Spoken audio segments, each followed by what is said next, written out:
வணக்கம். ஆகாஷ்வாணி மாநில செய்திகள் வாசிப்பவர் சாந்தி ரமேஷ். தலைப்புச் செய்திகள்.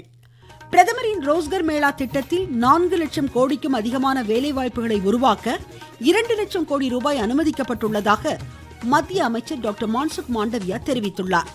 ஜார்க்கண்ட் முன்னாள் முதலமைச்சர் ஷிபு சோரனின் மறைவை ஒட்டி மாநிலங்களவை நாள் முழுமைக்கும் இன்று ஒத்திவைக்கப்பட்டுள்ளது. 2030ஆம் ஆண்டிற்குள் 1 லட்சம் கோடி டாலர் பொருளாதார மாநிலமாக தமிழகம் மேம்படுத்தப்படும் என்று முதலமைச்சர் திரு மு க ஸ்டாலின் தெரிவித்துள்ளார். வைகை அணை நிரம்பும் தருவாயில் உள்ளதால் தேனி, மதுரை, திண்டுக்கல், சிவகங்கை, ராமநாதபுர கரையோர மக்களுக்கு 2ஆம் கட்ட வெள்ள அபாய எச்சரிக்கை விடுக்கப்பட்டுள்ளது. சிகாகோவில் நடைபெறும் சேலஞ்சர் கோப்பை டென்னிஸ் ஆடவர் ஒற்றையர் இறுதி ஆட்டத்தில் இந்தியாவின் தக்ஷிணேஸ்வர சுரேஷ் அமெரிக்காவின் ஆண்ட்ரூ ஃபெண்டியை இன்று எதிர்கொள்கிறார். இனி விரிவான செய்திகள். பிரதமரின் ரோஸ்கர் மேளா வேலைவாய்ப்பு முகாம் மூலம் கடந்த 16 மாதங்களில் 11 லட்சத்திற்கும் மேற்பட்ட இளையோருக்கு வேலைவாய்ப்புகள் வழங்கப்பட்டுள்ளதாக மத்திய தொழிலாளர் வேலைவாய்ப்புத்துறை அமைச்சர் டாக்டர் மான்சுக் மாண்டவியா தெரிவித்துள்ளார். மக்களவையில் துணை கேள்விகளுக்கு இன்று பதிலளித்த அமைச்சர், ரிசர்வ் வங்கியின் அறிக்கையின்படி கடந்த 10 ஆண்டுகளில் 17 கோடிக்கும் அதிகமான இளையோர் வேலைவாய்ப்பு பெற்றுள்ளதாக குறிப்பிட்டார். ஐக்கிய முற்போக்கு கூட்டணி அரசு ஆட்சி புரிந்த 10 ஆண்டுகளில் 3 கோடி வேலைவாய்ப்புகள் மட்டுமே உருவாக்கப்பட்டதாக அமைச்சர் சுட்டிக்காட்டினார். பிரதமர் வளர்ச்சியடைந்த பாரதம் ரோஸ்கர் மேளா திட்டத்திற்கு அடுத்த 5 ஆண்டுகளில் 4 லட்சம் கோடிக்கும் அதிகமான வேலைவாய்ப்புகளை உருவாக்க 2 லட்சம் கோடி ரூபாய்க்கு மேல் அனுமதிக்கப்பட்டுள்ளதாக தெரிவித்தார். தேசிய ஜனநாயக கூட்டணி அரசு ஆட்சியில் வேளாண் பிரிவுகளில் வேலைவாய்ப்பு 19%ஆகவும் உற்பத்தி பிரிவுகளில் 15%ஆகவும் அதிகரித்திருப்பதாக அவர் கூறினார். சேவைத்துறையிலும் வேலைவாய்ப்பு உயர்ந்துள்ளதாக கூறிய அமைச்சர், வேலை வாய்ப்பின்மையின் விகிதம் 3.2%ஆக குறைந்துள்ளது என்றும், வளர்ச்சியடைந்த பிற நாடுகளுடன் ஒப்பிடுகையில் இது மிகவும் குறைவும் என்றும் எடுத்துரைத்தார். மக்களவையில் தேசிய விளையாட்டு ஆளுமை மசோதா 2025ஐ அமைச்சர் டாக்டர் மான்சுக் மாண்டவியா இன்று தாக்கல் செய்கிறார். விளையாட்டுத்துறை மேம்பாடு, விளையாட்டு வீரர்களுக்கான நலத்திட்டங்கள் உள்ளிட்ட விளையாட்டு தொடர்பான பல்வேறு நிலைப்பாடுகளை மேற்கொள்ள இம்மசோதா வகை செய்கிறது. ஜார்க்கண்ட் முன்னாள் முதலமைச்சரும் ஜார்க்கண்ட் முக்தி மோர்ச்சா தலைவருமான ஷிபு சோரன் உடல்நலக் குறைவால் புதுடெல்லியில் இன்று காலமானார். அன்னாருக்கு வயது 81. சிறுநீரக பாதிப்பால் கடந்த 1 மாத காலம் புதுடெல்லியில் மருத்துவமனையில் சிகிச்சை பெற்று வந்த அவர் சிகிச்சை பலனின்றி இன்று உயிரிழந்தார்.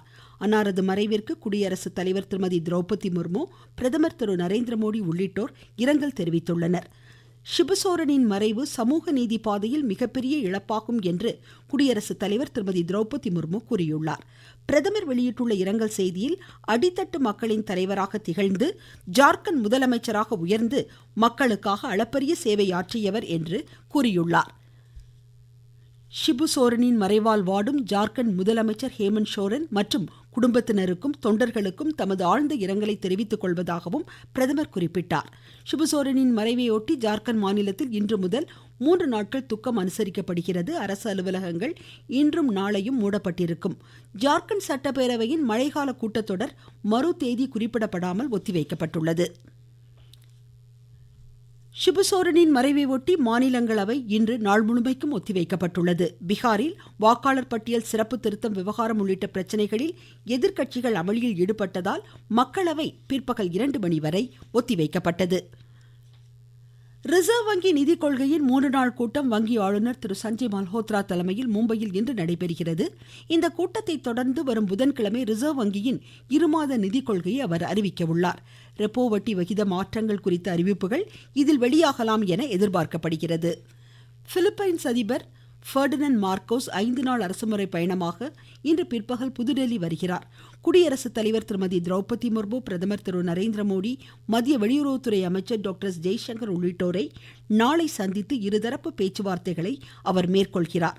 இந்தியாவுடன் ஜனநாயக மதிப்பீடுகள், கடல்சார் நலத்திட்டங்கள், பிராந்திய அமைதிக்கான அடித்தளத்தை வலுப்படுத்துவதற்கான பேச்சுவார்த்தைகள் இடம்பெறும் என்று அதிபர் தெரிவித்தார்.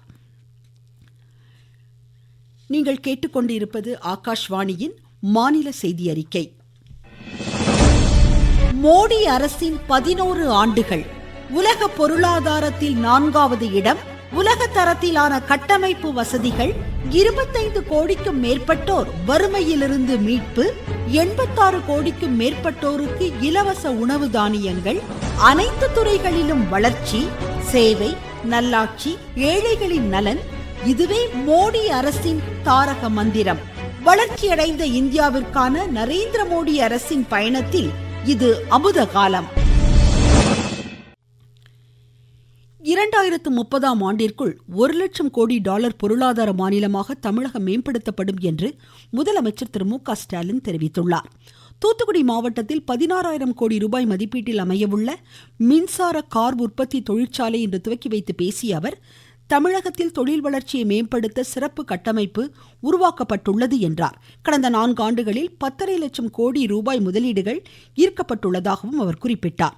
தென் மாவட்டங்களை தொழில் வளர்ச்சி மாவட்டங்களாக உருவாக்கும் நோக்கில் தூத்துக்குடி மாவட்டத்தில் 250 ஏக்கர் பரப்பில் விண்வெளி பூங்கா அமைய உள்ளது என்றும் முதலமைச்சர் குறிப்பிட்டார். முருங்கை ஏற்றுமதி சாகுபடி கட்டமைப்பிற்காக தூத்துக்குடியிலும் திருநெல்வேலியிலும் 5 கோடி ரூபாய் மதிப்பீட்டில் புதிய வசதி மையம் உருவாக்கப்படும் என்றார். முன்னதாக முதலமைச்சர் முன்னிலையில் 41 தொழில் நிறுவனங்களுடன் புரிந்துணர்வு ஒப்பந்தங்கள் இன்று கையெழுத்தாயின. 2530 கோடி ரூபாய் மதிப்பீட்டில் 5 புதிய தொழில் திட்டங்களையும் முதலமைச்சர் துவக்கி வைத்தார். இந்நிகழ்வின் போது மாநில தொழில்துறை அமைச்சர் திரு TRB ராஜா உடனிருந்தார். மாணாக்கருக்கு கற்றல் விளைவுகள் அடிப்படையிலான வினாக்களுக்கு பதிலளிக்கும் திறனை மேம்படுத்தும் வகையில் ஆசிரியர்கள் பணியாற்ற மாநில பள்ளிக்கல்வித்துறை அமைச்சர் திரு அன்பில் மகேஷ் பொய்யாமொழி அறிவுறுத்தியுள்ளார். நாமக்கல் மாவட்டம் பாச்சல் பகுதியில் அரசு மற்றும் அரசு உதவி பெறும் பள்ளி தலைமை ஆசிரியர்களுக்கான மாநில அடைவுத் தேர்வு ஆய்வுக் கூட்டத்தில் இன்று அமைச்சர் உரையாற்றினார்.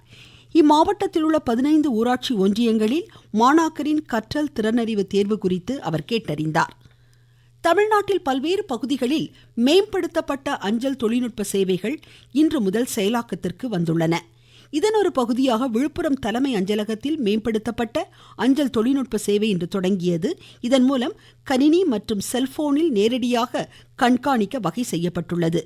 விழுப்புரம் தலைமை அஞ்சல் கோட்ட அதிகாரி திரு சாதிக் பாக்ஷா இது பற்றி தெரிவிக்கையில், மேம்படுத்தப்பட்ட அஞ்சல் சேவை விழுப்புரம் அஞ்சலகத்தில் இன்று முதல் தொடங்கப்பட்டுள்ளது. இந்த அஞ்சல் சேவை துரித அஞ்சல் சேவையாக பொதுமக்களுக்காக அர்ப்பணிக்கப்பட்டுள்ளது. தனியார் அஞ்சல் சேவையுடன் மிகவும் துல்லியமாக துரித அஞ்சல் சேவையாக இது பயன்படுத்தப்படும். ஒரு ஆர்டிகல் புக் பண்ணும்போது உங்களுடைய போன் நம்பரும் அது போய் சென்றடையக்கூடிய போன் நம்பரும் இந்த சேவையில் மிகவும் சிறப்பாக செயல்படும். உங்கள் ஆர்டிகல் எந்த இடத்தில் இருக்கிறது என்பதை மிக துல்லியமாக இதன் மூலம் நீங்கள் தெரிந்து கொள்ளலாம். ஸ்பீடு போஸ்டோ இல்ல ரிஜிஸ்டரோ புக் பண்ணணும்னா வீட்டில் இருந்தே இந்த சேவையை பயன்படுத்திக் கொள்ள அறிமுகப்பட்டுள்ளது.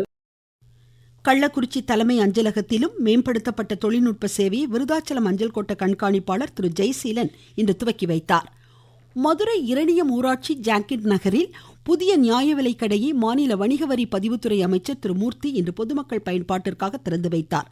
கன்னிக்குடி கண்மாயில் தனியார் பங்களிப்புடன் மேற்கொள்ளப்படும் தூர்வாரும் பணிகளை பார்வையிட்ட அமைச்சர் மியாவாக்கி முறையில் 5000 மரக்கன்றுகளை நடும் பணிகளையும் துவக்கி வைத்தார். மேற்கு தொடர்ச்சி மலைப்பகுதிகளில் பெய்து வரும் மழை காரணமாக வைகை அணை நிரம்பும் தருவாயில் உள்ளது. இதனை அடுத்து கரையோர மக்களுக்கு 2ஆம் கட்ட வெள்ள அபாய எச்சரிக்கை விடுக்கப்பட்டுள்ளதாக எமது தேனி செய்தியாளர் கூறுகிறார்.